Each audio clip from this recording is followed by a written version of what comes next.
I was on a flight, and what I witnessed was a perfect example of how easily communication breaks down and exactly what it looks like when we get it right. So stay with me.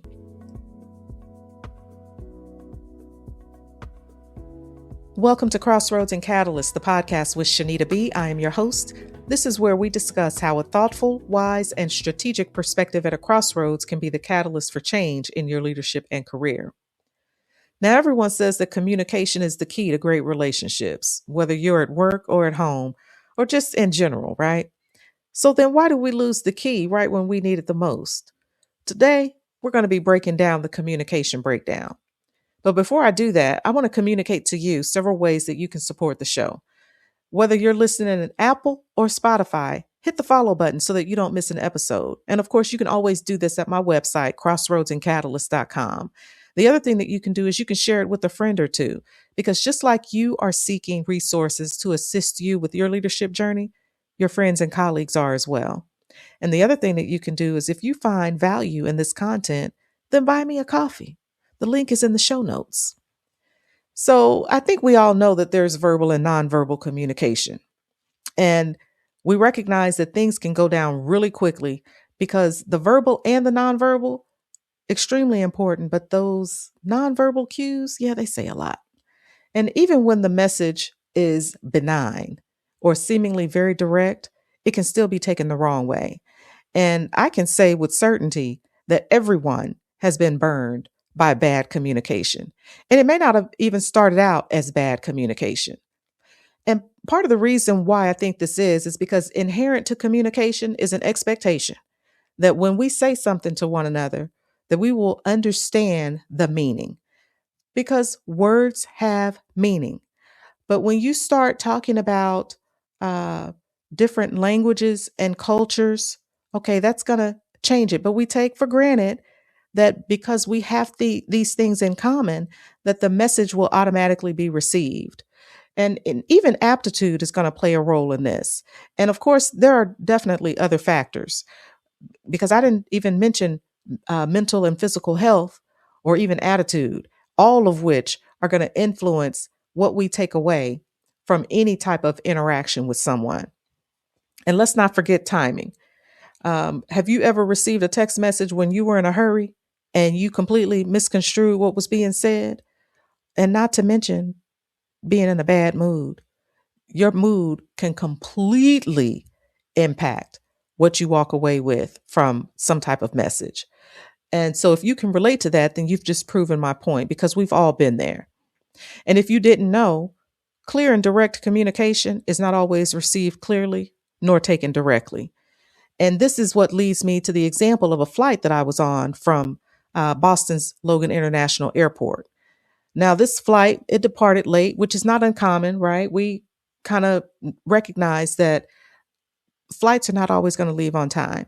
And this flight was late by almost an hour. So as you can imagine, people's cortisol levels were high. They were frustrated. They were just anxiety ridden, to say the least, especially with a delay that's significant, because if you had a short layover, well, of course, you already know, you just don't know what's going to happen.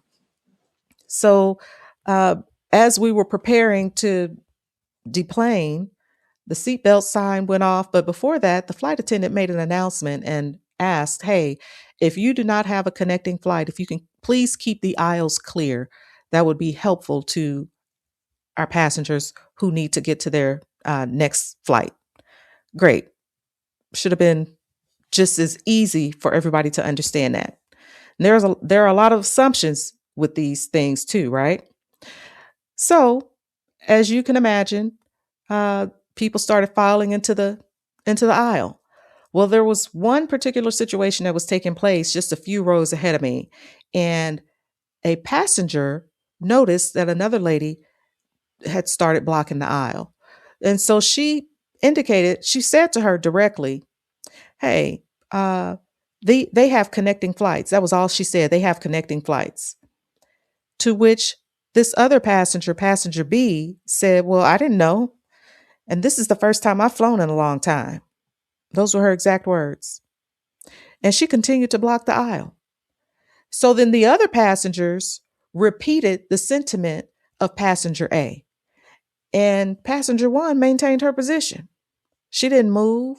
She didn't show any concern. She just completely disregarded uh, the statement that passenger A made to her. So then what we have here is a failure to communicate. Okay, because despite the attempts to get this woman to move, well, no one actually asked her to move. And because she lacked a sense of urgency and basically just disregarded everything that everyone said around her, didn't matter to her that there were passengers who had connecting flights. She wanted to get off the plane as well. So then how do you address a problem like this? Well, this was one of those situations where a lot of things could have contributed to the lack of understanding or the disregard that this woman demonstrated. She may not have even heard the announcement of the flight attendant to please not block the aisle if you don't have a connecting flight. Because if you've been on a plane, you know that it is not easy to hear those announcements that are being made on the intercom system. Okay, so then the fact that the woman said something to her, well, this woman didn't have any stake in that issue. She was not she was not going to miss her flight. So what difference did it make to her? My point is, again, because there was no one who said, "Do you mind moving out of the aisle so that these passengers can get to their flights? If they don't get there, they may miss their flights." Who knows if it even would have happened that way? We don't know. But my point is there was an opportunity to communicate more clearly and effectively to this passenger, and everyone missed it. And instead, what people started doing, they started dropping F-bombs. They started mumbling and muttering under their breath, all kinds of things that cannot be repeated on this podcast. And unfortunately, the woman didn't move and she continued on. And so people who were going to potentially miss their flights, well, they were just going to have to wait to get off right after she got off, because she was staking her cut. She was putting her stake in the ground on that issue, which unfortunately just kind of demonstrated that maybe she was a bit rude and inconsiderate.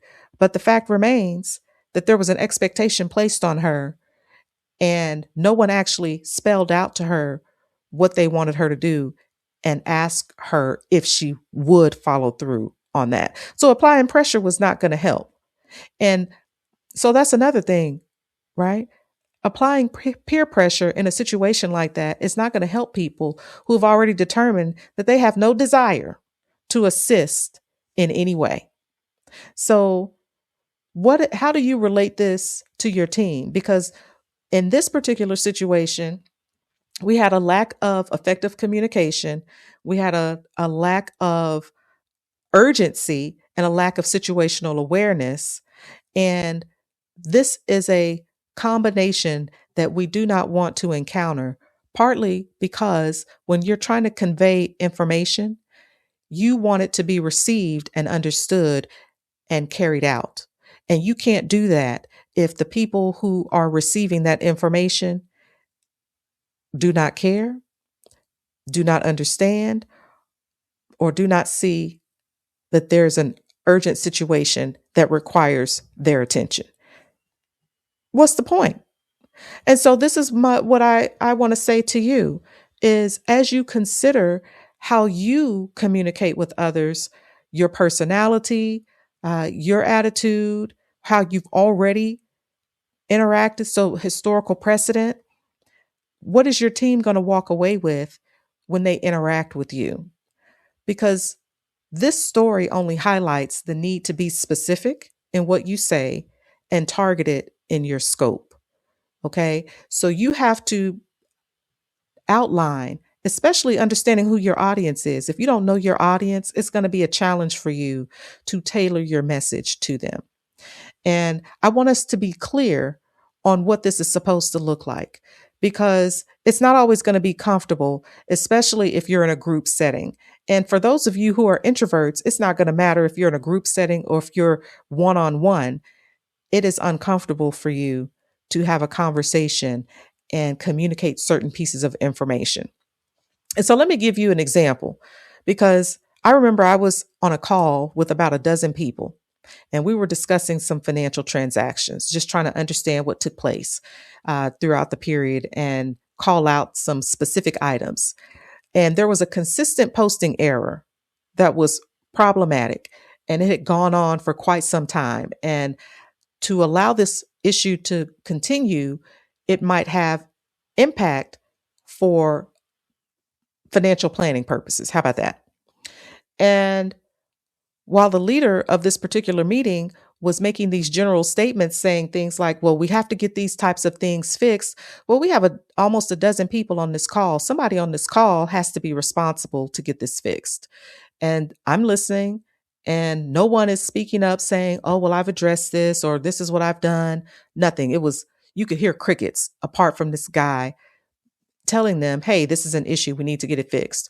So I just jumped in and I just asked, okay, so is there someone on the call who has the responsibility for this department? And I waited, and they spoke up. I said, okay, can you tell me, have you opened a ticket? And so they began to explain the steps that they had gone through to try to address this issue, and it did not get resolved. And I said, okay, hey, do you mind opening another ticket?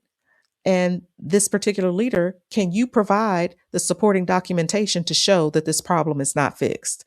And then maybe this time we can connect and have a meeting so that we can walk through why this is still an issue, to help them figure out what they need to do to get it fixed. And so in the midst of that, that was a real time example of how you communicate effectively. Because again, when people are not called on to handle their business, it will go over their heads. And especially if they think that they've already done something. Number one, there was this general statement that was made that did not help. Number two, there was the assumption on behalf of the person who had attempted to remedy the problem to assume that everyone already knew that they had already attempted to fix this problem. So the communication was going nowhere. And it could have been easily one of those situations where someone felt like they were called out, like they were being blamed for something, but it was simply a question. Hey, can someone tell me who is responsible for this particular department? Well, you can't hide from that. And it was not a situation where we wanted to try to place blame on someone. But what we were trying to do was prevent a situation where we would not be able to plan appropriately down the road because a problem did not get fixed because we were not willing to address the person who was actually responsible for it. Doesn't matter that there are almost a dozen people in the scenario. There's a way for you to address a situation without pointing blame and without making people feel small. And in that real time situation, we were able to exit that call with a plan of action and prepare for what we were going to do next. And that's really what it is that you're trying to attain. Because again, you have to be specific in what you say and targeted in your scope. In any situation that arises, when you're having conversations with people, you don't want to take for granted that they understand what you're saying. Even if you have similar backgrounds, even if you have similar education, it doesn't matter. There's always room for things to go awry. And so what you want to do is you want to be intentional in your communication efforts.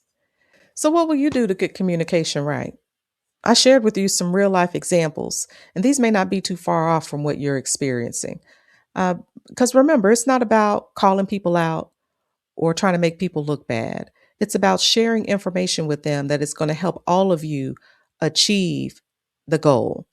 So you first have to understand what it is that you need, what those deliverables should be, the outcomes, how they should look, the timelines, and you take those opportunities to convey that information. It will help you. It will help your team. People will feel supported, and they will recognize that they can come to you and they can talk to you to get clear and effective information. Okay? So I appreciate that you're listening. And if you're looking for some brief and reflective insights that go beyond the podcast to keep us connected, then sign up for the Catalyst newsletter, crossroadsandcatalyst.com/newsletter. And I will leave the link in the show notes. So until next time, be thoughtful, be wise, be strategic, and remember, crossroads reveal who you are. Catalysts shape who you become. Every decision matters, so make it count.